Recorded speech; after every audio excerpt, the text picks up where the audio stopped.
উপজেলা পরিষদ নির্বাচনে ফরিদপুর ২ আসনে দুটি উপজেলায় নৌকার বাধা আওয়ামী লীগের বর্ষিয়ান নেতা সৈয়দা সাজেদা চৌধুরীর ছেলে শাহাদাব আকবর চৌধুরী।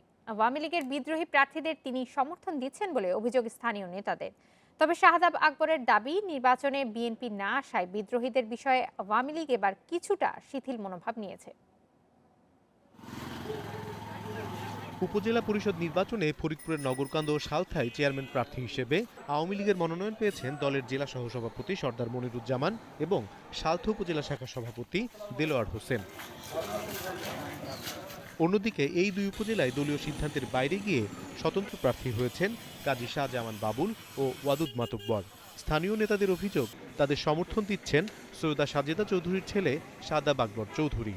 এজন্য নৌকা প্রতীকের দুই প্রার্থীর পাশে নেই স্থানীয় আওয়ামী লীগের বড় একটি অংশ।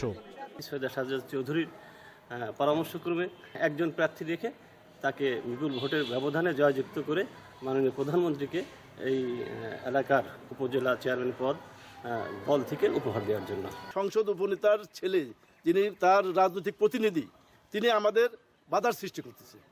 সেই বাধাকে আমরা এখন, যেহেতু উনি আমাদের এলাকার এমপি, সংসদ উপনেতা, কিছুটা প্রভাব তারা খাটাতে হচ্ছে আমাদের উপরে, আমরা এখানে নিষ্ক্রিয় হয়ে গেছি। যাকে নমিনেশন দিচ্ছে, নৌকা প্রতীক দিচ্ছে, আমরা তার কাজই করব। নৌকা প্রার্থী, নৌকা কাছে ভোট সেটা দিব।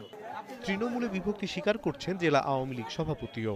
তবে তার আশা, শেষ পর্যন্ত নেতাকর্মীরা ঐক্যবদ্ধ হয়ে দলের প্রার্থীর পক্ষেই কাজ করবে। বড় মাপের কিছু নেতা নেত্রীদের কিছু আত্মীয় স্বজন যদি বাধা সৃষ্টি করে, সেটা আমরা খেয়াল আছে, আমরা তার জন্য আমরা যোগাযোগ করছি, আমাদের দিকে বলেছিও। তারা হয়তোবা অতি সত্য ইলেকশন আগে 28 তারিখের পরে দেখবেন তারা আর কোনো বাধা সৃষ্টি করবে না। বিদ্রোহী দুই চেয়ারম্যান প্রার্থীকে সমর্থনের বিষয়ে শাহাদাব আকবর চৌধুরী মুঠোফোনে জানান, নৌকাকে হারানো তার লক্ষ্য নয়। তবে বিদ্রোহী প্রার্থীরা তার আশীর্বাদ পুষ্ট এমন কথাও অস্বীকার করছেন না তিনি। অনিমেষ কর, ইন্ডিপেন্ডেন্ট নিউজ ডেস্ক।